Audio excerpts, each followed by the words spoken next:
Welcome to Real Money, Real Experts, a podcast where leading financial counseling and coaching experts share their stories, their challenges, and their advice for helping people manage money in the real world.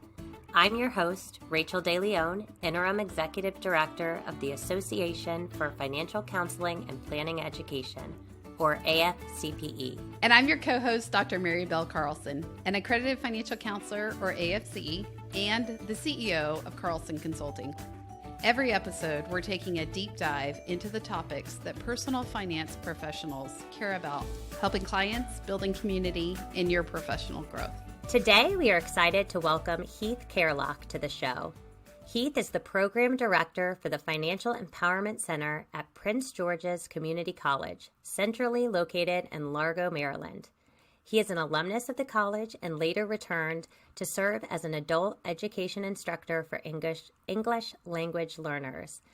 In recent years, he has worked on the grant-seeking and program fronts for nonprofits concerned about financial education, including Junior Achievement of Greater Washington and Achieve, Inc. Heath's work at the center supports its initiatives to build partnerships for financial and small business workshops, credit and debt repair, housing counseling, and free tax preparation. Heath is also an active volunteer in AFCPE's Pro Bono Counseling Initiative that launched as a response to the pandemic in 2020. Thanks for joining us, Heath. Thank you for having me. This is a really special occasion, and AFCPE holds a special place in my heart and journey.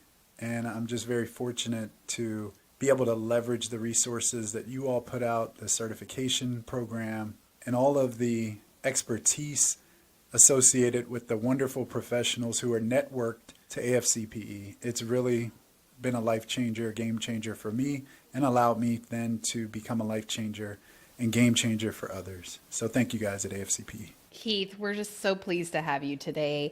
And Rachel's given us a little insight into your career, but it sounds like we've got a lot more to learn. So start off, tell us who you are, what you do, and most importantly, tell us what led you to do the work you do today. I don't know how you determine identity, but faith is always good, family, and of course profession and passion and pursuits. I do believe that in this role, it's really important to be holistic. And I believe that from faith to family matters, being a married man, being a husband, being a father of 3, all of that contributes. Having had a master's degree before and now training for a graduate certificate at Kansas State University. Shout out to Kansas State University and Dr. McCoy, Megan McCoy, Dr. Lertz, and Dr. Ford, and Dr. Carr, and all those good folks for the financial therapy program. I do feel like it's very important that in roles like this, that people do have professional development, that they get certificates or certifications or other types of sort of branded initiatives that they're associated with, memberships and such, because you need the bonding experience with others to be part of the tribe, so to speak. And that's what you all have created through the podcast, but through your webinar series and through your symposium and other initiatives that I've been fortunate to be part of. I believe all of those. So it's really incumbent upon each of us in our journeys as professionals to do that. Now, I was raised in the nation's capital area, born in Washington, D.C., and raised in Prince George's County, Maryland. I've had the fortune through my life to, from a child standpoint, be a U.S. student ambassador to Australia after winning a geography bee in Maryland as a kid. And then, of course, going on to college. I was a student athlete, so I played NCAA basketball, the U.S. Naval Academy, got injured there, had the opportunity to play again later in life after taking a year off, D2 school, Edinburgh University. But there, I always felt this burden to do more than to shut up and dribble, so to speak. And I think it's really important, again, going back to being holistic and being a person in the community that's making a contribution. I had the fortune of writing for the school newspaper. I had the fortune of being in the White House press pool, covering the President of the United States, covering the contenders during the 2004 election, where central to the themes of that election and any election is the economy, right? It's the economy, stupid. So getting an opportunity to be out and about, rubbing shoulders, not just with the powerful, but with the everyday Americans who make up the 330 million population that we call our neighbors. So I think that was really impressionable, and I was fortunate to have that type of access. And as I continued the journey, I wound up teaching all over the world, following a stint as a U.S. National Park Ranger in Texas, where I was at the presidential site for Lyndon Baines Johnson. And of course, central to his legacy, besides Vietnam and civil rights movement, was the war on poverty.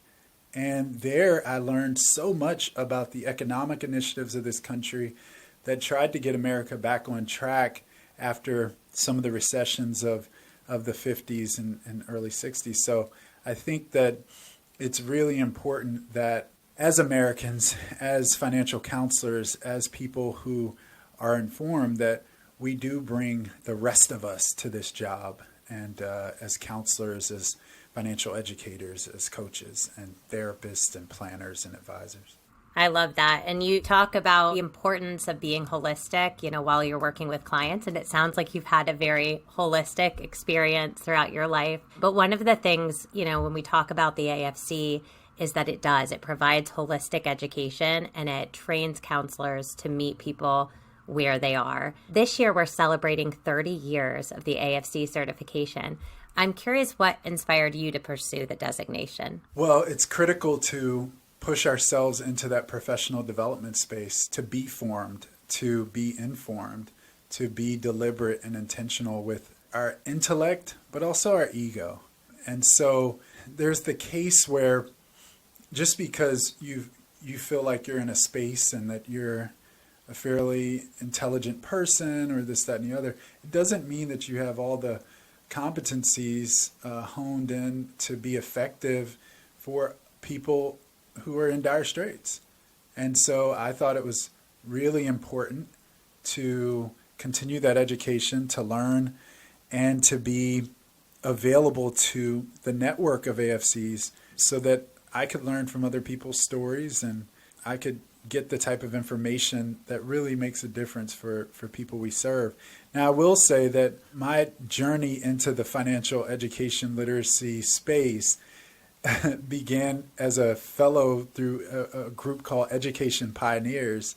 And I was doing a fellowship later after Education Pioneers where I was told to research corporations who give money for financial literacy initiatives. That's where it all began. And following that stint, I had an opportunity to become education director for a well-known youth financial education organization, Junior Achievement. And this particular chapter was Junior Achievement of Greater Washington. And I'll tell you, this is enlightening because I just put this together in my head recently that, I did not first hear of AFCPE when I took the role as director of this center. I heard of AFCPE before I was even passionate about becoming a financial counselor, actually. It was in the role of director of the Junior Achievement Finance Park and right across from FedEx Field, where the Washington now Commanders play. And there were volunteers, and I also had a staff member. And she had this particular staff member had a very thick textbook by Forgue, and I forget the other author's name, but they had this book that's essential. It's an essential part of the study for the AFC certification. And on breaks, I would see her reading this thick textbook, and I asked her one day, what is that? And she said, oh, this is the book, the required text for the AFCPE certification. I said, what's that? And she said, well, it's this thing you have to do if you want to become a financial counselor. And I said, oh, that's curious. And I left it at that. Little would I know that maybe 2-3 years later, I would encounter the information myself when you all sent the materials my way. But I was really grateful for that. And of course, a couple volunteers through that role were military spouses. And that's a big deal for AFCPE and the U.S. military because they want the spouses of veterans and service members to feel like they can make a contribution in this form or fashion. So it was great, and they came to me asking me to sign these letters of affirmation for their volunteer hours, and because they worked with the students on budgeting and the concepts around money management. And so those counted as hours toward their certification. So it was great. So that's how I actually learned about AFCPE. And of course, my time came in this role to legitimize my contribution. And this has made me not only more informed and more legitimate, but even able to make more of a contribution in the space of financial education capability. Well, you really jumped in with both feet, Heath. One of the things that we know you have done and been actively involved in is the Volunteer Pro Bono Counseling Initiative. You have been one of the first to sign up and volunteer for that program, and you have remained active throughout it. Can you tell us a little bit about your experience in that program? The AFCPE COVID-19 Task Force has been an essential part of my development and growth. I think that, looking into taking on the type of portfolio of clients that come from around the country with different backgrounds, different needs, is really critical to the development of becoming resourceful in this space. There's so many different types of questions a person can have, and there's so many different needs that clients come to us with, that it helps us to become more resourceful, more adapted to answering people's questions. And then, of course, developing the mindfulness to say, oh, I remember I was helping a client a few weeks ago on XYZ. This is how I think I can maybe have a shortcut now or more efficiency around responding to this current client. And so sometimes it helps to, by having the type of clientele through these portfolios, it helps in that manner. I'll also add, because I do quite a bit of coaching through my official work, day job at the center, that having clients who are not in this region, like, I might get a client from Texas or California or Missouri or Massachusetts or something like that. And, their need might be, like, I worked with a client recently on disaster management. There are not a lot of natural disasters in the county that I'm in. Now, that's not to say that it's impossible for a tornado in Maryland. There are tornadoes in my county as recently as last year. But in terms of helping clients, hearing that FEMA had to be involved in helping the person get resourced that way, it makes me now more educated and resourceful if I'm helping a client in person or in my region here. So I have to go out and do some extra research or get tuned up on certain issues that I'm then able to become better in my day job. So it has that effect as well. And I would encourage folks to get involved that way, because it's only going to make you better.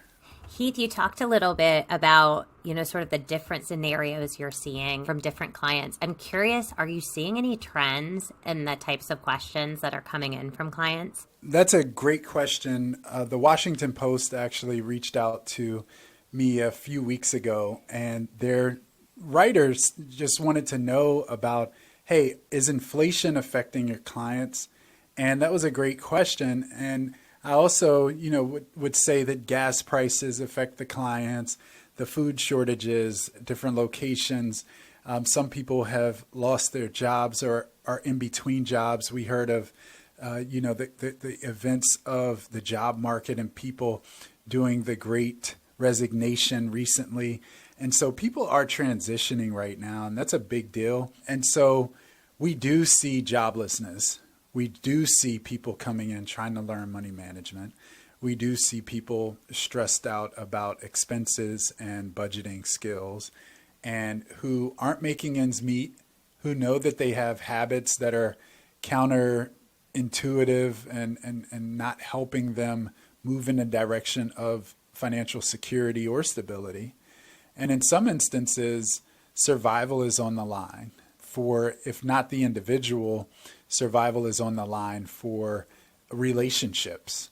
And, it's unfortunate that, money is the great bane of couples in this country, and sourced as sort of the reason why many people get divorced in marriages, but also the reason why people have other cognitive distortions about money. And so we see that some of the ways in which I address it at the individual counseling level, and I think this can be helpful for folks, is I actually don't mind. Now, I do have a mental health first aid certificate. I also am in a graduate financial therapy program. I do think it's worth a mention with folks. If you think it's going to be triggering, don't do that. But I do think it's worth discovering their thought process over how they've arrived at their thinking about money. And at the center I'm at, we use Money Habitudes. That's a really effective resource because people need to talk through some of their lack of clarity. They need to talk through their decision making. They need to reflect on their frustrations with what they're facing. And so that's the role of a financial counselor, is to really become adept at knowing how to engage the feedback loop in a responsible way that helps the client understand their level of responsibility in their financial choice making, but also has enough empathy to acknowledge that not everything that they're going through is something that they can instantly turn around. And so a financial counselor walks a very delicate balance at saying, hey, here's where you can be more responsible. Here's what's going to take time, but here's also what you're going to have to work through in the meantime. Yeah, there's a lot of complicating factors, and I really like how you are phrasing so many of these delicate portions, receiving it, but also allowing the client to have the space for many different issues they're facing, not just financial, but as you mentioned, like mental health or other marital, other situations that are difficult for them that are a part of this complicated picture. Heath, one of the questions I wanted to ask you is, are you seeing the number of people coming to you now more or less than previous years? For personal financial coaching, our numbers are sustaining and exceeding. We get a lot of clients who come to us for issues associated with debt, savings, budgeting, housing, loan education, student loan paybacks. Some clients, go through matters of seeing something on TV or hearing something over the radio or even those YouTube commercials, and they go, hey, I saw this on YouTube and I'm wondering, should I be refinancing right now? I saw this on YouTube or heard this on the radio, and I would like this to get into investments and financial growth and income properties. Well, okay, let's do a diagnostic first. Let's understand, do you have enough income to match your current expenses, or is this pie in the sky? Is this one of these moments where we're trying to see the cow jump over the moon, right? We want to reel people back into the reality of making ends meet, not to sober them up in a negative way, but to sober them up in a sense that there are real priorities to an expense tracker or a money management approach that they can take advantage of that can help them see day to day, am I doing well? There's evidence out there, and I'm sure, Rachel, you all have encountered this. There's evidence where people are all about wealth literacy. There's this sort of new terminology, wealth literacy. And so we get the crop of people who want to get rich quick or be a part of things that are going to put more money and income in their pockets. I don't bristle at that so much as I want to encourage people to make sure they have the basics taken care of. And if they check out on those areas, then we can get a sense of their risk portfolio, their risk profile, their level of tolerance for different types of financial commitments that's going to go into these larger wealth literacy, wealth initiatives that they might be pursuing or hear about on the internet or on a radio ad or commercial. Well, and those are the shiny things that I think grab your attention, but you still have to figure out those foundational skills, and so many of them you can automate. So once you sort of get people set up, with those basics to make sure that they can pay their bills and meet their goals and meet their needs, then everybody's different. And so then it's time, like you said, to explore and to figure out risk tolerance and what makes sense for the individual. That's very true. And, The 6 plans within financial management are also really true. I like to start with, the money management piece as part of that 6-part financial plan, because financial planners and financial counselors are similar to an extent and then vastly different, right? Because then you get into tax planning, investment planning, retirement planning, estate planning, and some of the insurance planning. And so it leaves little room for that money management mechanism. But counselors really expound on the money management mechanism, right? We're concerned with income. We're concerned with planning the money, whether that's through a budget, income tracker, or other device. We're concerned with, savings, spending, borrowing, protecting money, as well as, hey, if you do have money now set aside, if you have been responsible and you have saved up that emergency fund, and you then get into having other money to do something with, then we can talk about, some of those other lanes, right? Real estate, small business, stocks and bonds, maybe, to the extent one is competent or licensed, and then we can make those big referrals so that people can be on their way with, being more financially, not just stable, but getting a chance to experience financial freedom, which is something I also think that we as financial counselors have to weigh, because there's a big appetite out there. And if we are downers too much as financial counselors because we are pointing people back to the basics so fast, then we have to understand, hey, we are in a market-based economy, capitalistic society,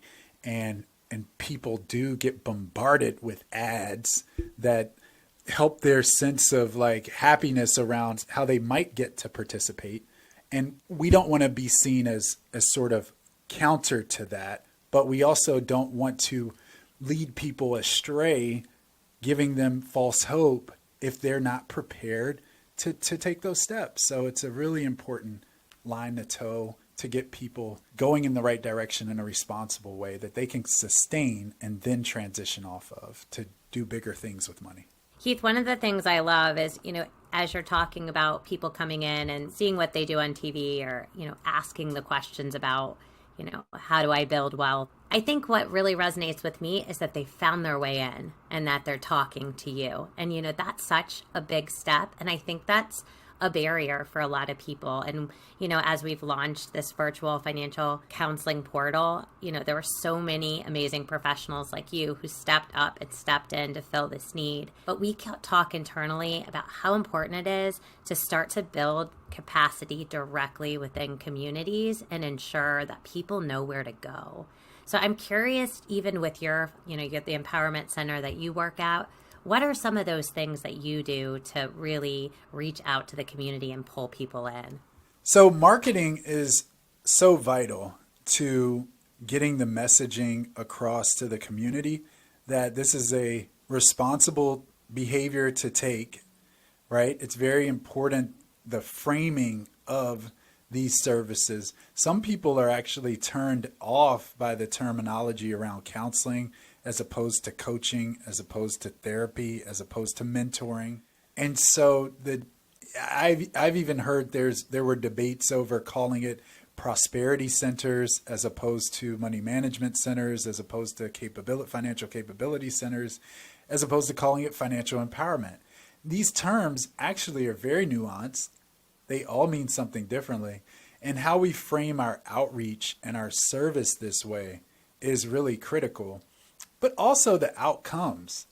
The outcomes of these services are also very important, because we want people to believe that if they come to see us, here's what they get out of that. Here's where they can go. So for the clients, because this is a new behavior, a lot of them feel like, when you call it counseling sometimes, it makes it feel like they have a problem. Now, at different ages, I've found that it resonates differently. So for someone who's in their late 30s, on up through their middle 50s even, and maybe even their early 60s, calling it financial counseling has not been an issue. But for that sort of 35 and younger crowd, calling it financial counseling has been an issue. And for the 35 and younger crowd, I found that calling it financial coaching is also nuanced within that demographic. So coaching works for folks who are like 28 to 35, whereas when folks get younger than that, younger than 28 or so, people want to aspire to something. They want dreams to be put into it. They want to have a belief, have something big they're tapping into.